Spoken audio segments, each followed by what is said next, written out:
Ushers, close the doors. Close the doors. Close the doors. We all gonna leave together. Y'all ain't going no place but to the restaurant. There's 1,000 of you tonight, and those that are watching. You know, people have created a narrative that is absolutely not true. Number one, the narrative was created, excuse me, that I raised money at my church, that I kept the people at my church hostage until I raised $40,000. What do you get when you combine cheating scandals, fake miracles, manipulation, and the mysterious disappearance of a woman who later turns up dead? You get Marvin Sapp, gospel singer extraordinaire and founder of one of the biggest churches in the country. Well, at least according to this churchgoer who recently spilled all the tea about how Marvin Sapp is as fake as they come. This churchgoer apparently has receipts proving how Marvin Sapp has been scamming his congregation for years. Not only that, but apparently he also faked his calling and has been deceiving people into believing he's a man of God when he's only in the business of evangelism for the money. Marvin Sapp allegedly also manipulates and guilt trips his congregation into making huge donations for certain community projects, but those projects never see the light of day. The more that gets exposed about this guy, the shadier he looks. And trust me, y'all are not ready for this one. So Marvin Sapp has been making the news round lately after some of his, let's just say, interesting practices in his church came to light. I'm talking about the videos of him commanding his congregation to donate money to the church that has been going viral lately. There's 1,000 of you. I said close them doors. Ushers, close the doors. Close the doors. Close the doors. This is a fundraiser. Seal the exits. Thank you. Thank you. Come on, hurry up. All right, now, let's empty our pockets. Make me. Professor Rocco, Chancellor Knuckles. Wait, I just... Okay. Right, okay. Get every dime. But apparently that little video we saw does not begin to describe the level of shadiness that goes on behind closed doors. And it's not just any random person talking about this. It is people who actually have a front seat to everything Marvin does, insiders from his own flock. But what's interesting is how these videos open the floodgates for members of his congregation to come forward with stories of how shady Marvin Sapp is. But before we get into all that, let's talk about how one Marvin Sapp became one of the biggest gospel singers of his generation. Marvin had a pretty rough childhood. His parents divorced when he was pretty young, and that seriously messed him up. By 12, he was smoking different substances, and by 16, he was drinking and popping pills. However, his life finally turned around, and he started his gospel music career. It didn't take long for him to become a household name in the gospel community. In 2007, he hit his big break with the release of Never Would Have Made It, a song inspired by the loss of his father, Reverend Henry Louis Sapp. The song went on to top charts and earned him widespread recognition. As his gospel music career skyrocketed, his ministry also started gaining ground. He founded the pastor of Lighthouse Full Life Center Church in Grand Rapids, Michigan. In September 2010, Marvin tragically lost his wife of 18 years, Melinda Sapp, to colon cancer. It was a devastating loss not just for Marvin and his kids, but also for their followers because Melinda was a very important part of Marvin's ministry. Marvin struggled to fit into his new role as a single father to the kids he shared with Melinda. He poured his pain into his ministry and music career, which paid off in recognition and money. However, it didn't take long before questions started surfacing about how he handled the tragedy of losing his wife. There were rumors that he solicited funds from his congregation when his wife was ill under the guise of medical expenses and church growth. It's not like it's unusual for pastors to receive financial or other support from their congregation, but with Marvin, rumors started surfacing that he was exploiting his followers' sympathy and using that as an excuse to milk them dry, a recurring theme in Marvin Sapp's story. Things got even more suspicious after church officials started selling the program from Melinda's funeral for $10 each. It seemed like an obvious money grab, and people weren't here for it, especially because people noticed how quick Marvin returned to the studio and the pulpit, as if his mourning had taken a backseat. Fast forward to 2013, and Marvin found himself in the middle of another scandal involving a woman named Dr. Telika Patrick, a 30-year-old medical resident who mysteriously vanished. Telika Patrick disappeared on the night of December 5, 2013. According to a private investigator, investigator hired by her family. She had reported feeling unsafe just before she disappeared. You're looking at newly discovered surveillance images of Dr. Talika Patrick inside the Radisson Hotel in Kalamazoo, Michigan from December 6th, the night she mysteriously vanished. The 30-year-old doctor is at the desk clerk, trying to book a room with cash and appears to be in a rush. After being turned away, Patrick uses the hotel shuttle to take her to her car, located at the Borges Hospital, where she worked in downtown Kalamazoo. 2 hours later, her car is found abandoned in a ditch off I-94, more than 100 miles away from the hospital in Kalamazoo, with her wallet still inside. The last person to see her, the shuttle bus driver, told investigators that Patrick seemed agitated. She seemed as if she was looking around, as if someone could be following her. But here's where it gets scary. Talika had been contacting Marvin obsessively for months before she went missing, and she allegedly believed they were in some sort of romantic relationship. Marvin later revealed that she had been sending him mail and voice messages and even attending his church just to get in contact with him. He even claimed she went to his house uninvited and spoke with his 3 kids. Marvin claimed he never responded to any of her attempts to get in contact with him and even filed a restraining order against her. The next page in a bizarre and disturbing story, a pastor's PPO. Perhaps an answer to the question some have asked, including Talika Patrick's ex-husband, during an exclusive interview with us in California, where the couple once lived together. When I found out she went to Michigan, you gotta ask yourself, why did she go to Michigan? Before she made the far eastward trek to West Michigan, in a personal protection order filing, gospel singer and pastor Marvin Sapp says she began contacting him, and then things ramped up. Quote, she has moved from California to Michigan, joined my church, contacts my children, and has been to my home, he wrote. I'm a national recording artist, who she has claimed as her husband. However, a lot of people didn't buy that story. It seemed like he was trying to make it sound like he didn't know her at all, and she was just some crazy woman who was obsessed with him. But some people felt like he was probably hiding something. You know, like his real relationship with her. But then the case took a darker turn, as 4 months after she disappeared, Talika's body was found in Lake Charles, Indiana. She had drowned, and her car had been abandoned. Officials ruled her death an accident, but there were a lot of questions. It was not the answer anyone wanted. Investigators are certain the body found in an Indiana lake is that of Talika Patrick. That's right. 24-hour News 8's Joe LaForgie is here now with how investigators were finally able to make this positive ID, Joe. Yeah, car keys, cash, and a pager helped determine the body was that of Dr. Talika Patrick. The answer to all the questions surrounding her disappearance may never be answered.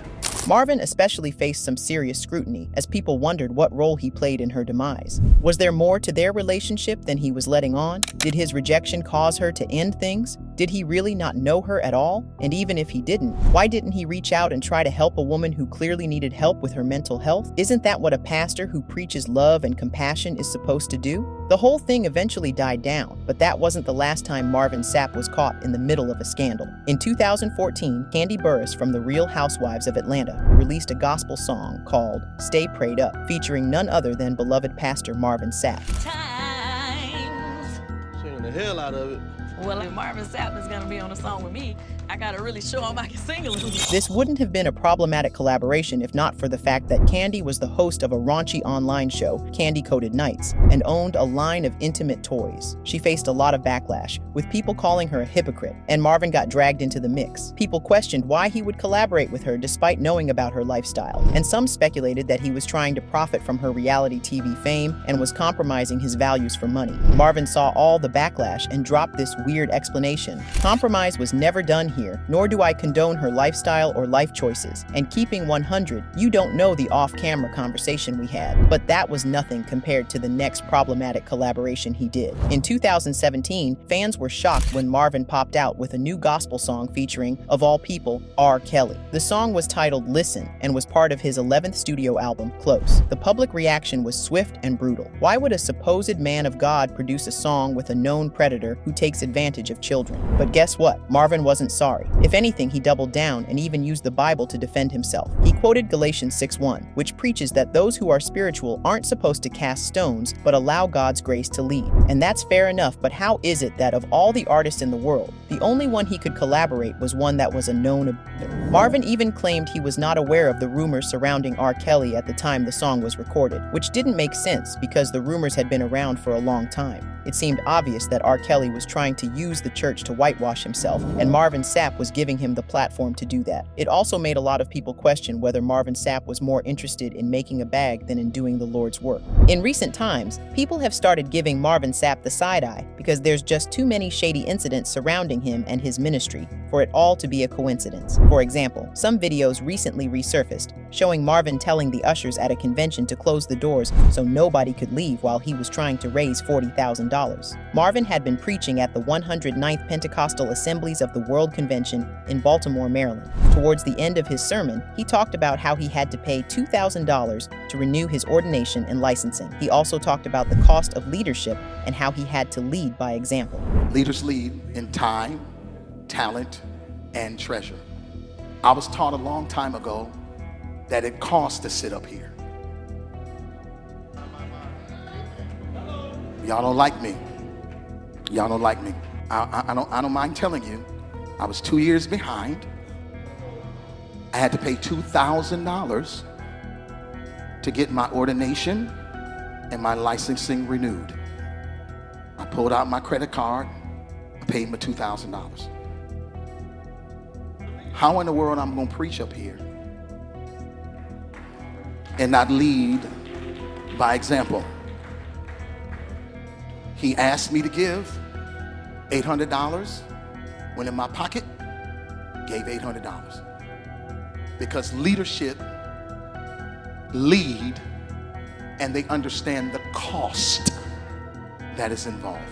Next thing we know, he's telling the ushers to close the door multiple times. He literally told the congregation that nobody was leaving until they had each donated at least $20 or $100. We all gonna lead together. Y'all ain't going no place but to the restaurant. There's 1,000 of you tonight, and those that are watching, it's 1,000 that's watching online. This is a small seed. If I get 1,000 online to give this, if I get 1,000 in the sanctuary to give this, that's $40,000 tonight. I'm challenging each of you all down here to give a $20 seed. I just think $20 is a lot of money. $20, believe it or not, when my late wife, Melinda P. Sapp, was alive, was a good date. I could take her to the movies, buy a box of popcorn, get 1 soda, 2 straws. I wasn't cheap, that's swag. I was looking in her eyes, she's looking in mine. Can't do that no more. The whole scene left people confused because it wasn't adding up. What did having to renew his license have to do with leading by example? And why is that the congregation's problem? Nobody asked him to become a minister, so it's not clear what point he was trying to make there. Also, what did it have to do with people donating to the church? Why are people being forced to donate just because they have to pay $2,000? Don't get me wrong. It's okay for people to donate to spread the word or for welfare programs to uplift the community. But it rubbed people off the wrong way, because it seemed like he told the whole paying $2,000 thing to manipulate them into donating. Marvin faced serious backlash after this video went viral, and people started accusing him of holding the congregation hostage, manipulating them to part with their money, and profiting off people's faith. In response, he took to his Facebook page to tell everyone his side of the story. He explained that he asked the ushers to close the doors to keep everyone safe, prevent the donation process from getting rowdy, and so on. He said, "Some have taken issue with a particular moment when I instructed the ushers, rather firmly, to close the doors during the offering. To those unfamiliar with the church context, or who may not regularly attend worship gatherings, this has been misinterpreted as holding people hostage as well as offensive. That was never my intention." Did anyone else catch the subtle shade there? Like, oh, those complaining are people who don't go to church, so they don't know how we do things over there. Marvin continued, "The truth is, when finances are being received in any worship gathering, it is one of the most vulnerable and exposed times for both the finance and security teams. Movement during this sacred exchange can be distracting and at times even risky.